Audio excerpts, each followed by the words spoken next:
faut que tu tombes amoureux de la vie, amoureux de Dieu.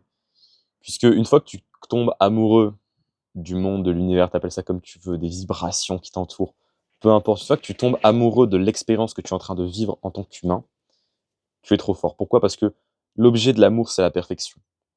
Et quand tu vois de la perfection en Dieu et en ce monde qui t'entoure, chaque chose qui va t'arriver au quotidien, tu vas le considérer comme une expérimentation de ce monde qui est parfait. Donc, peu importe ce qui t'arrive, que ce soit négatif ou positif, ça deviendra positif, forcément, puisque tu considères ça parfait.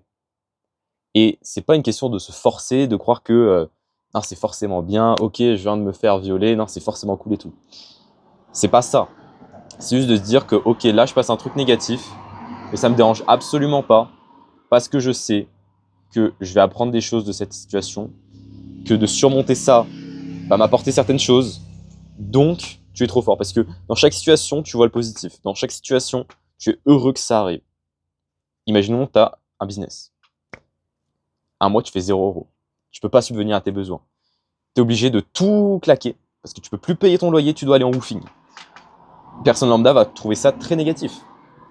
C'est possible. Tu perds ton appart, tu perds ta sécurité, tu manges pas trop à ta faim, etc. C'est possible.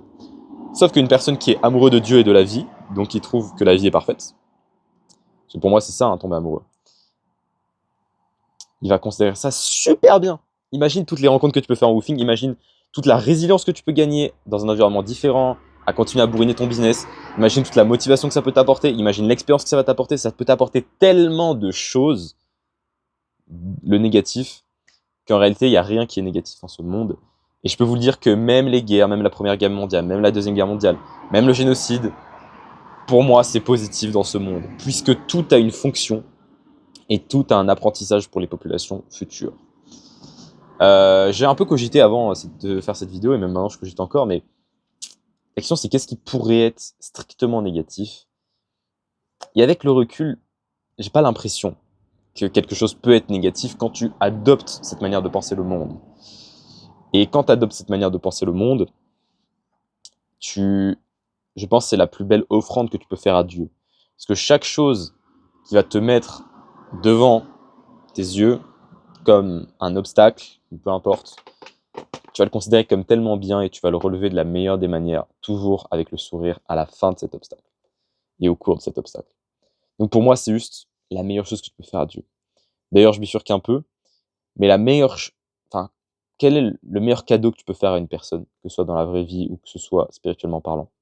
C'est de t'intéresser à cette personne. Pour moi, c'est le plus beau cadeau que tu peux faire à une entité ou à un être. C'est t'intéresser à cette personne. Quand il y a un chien qui vient te voir, tu t'intéresses à lui en le caressant. Il est trop content. C'est le meilleur cadeau que tu peux lui offrir. Tu es dans une relation sociale avec un ami à toi, t'intéresses à ce qu'il fait, que ce soit son entrepreneuriat, que ce soit ses activités, ses passions, c'est le meilleur cadeau que tu peux lui faire. Que tu sois avec une fille, si tu t'intéresses à elle, à ce qu'elle aime, c'est sûrement la meilleure manière de la draguer, puisque c'est un cadeau que tu lui fais. Et c'est pareil pour Dieu.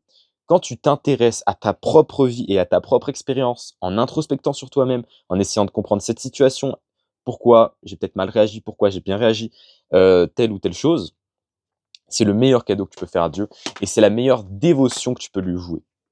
Si tu es honnête dans ton introspection et si tu as cette âme naturelle d'honnêteté et de morale et de libre arbitre, comme tu veux. Je ne crois pas forcément au libre arbitre, entièrement en tout cas. Mais je pense qu'en tout cas, ça se rapproche, de près ou de loin.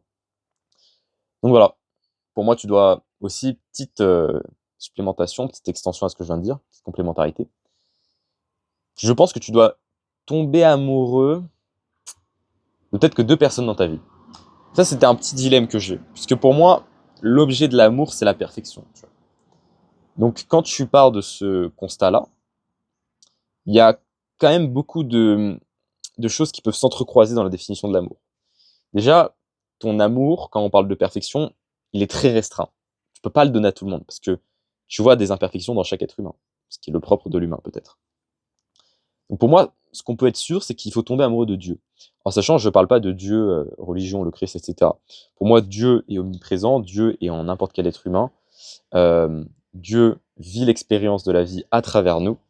Dieu, c'est la nature, c'est l'harmonie, c'est l'entièreté en fait. C'est le tout. qui fait que c'est parfait. Ok.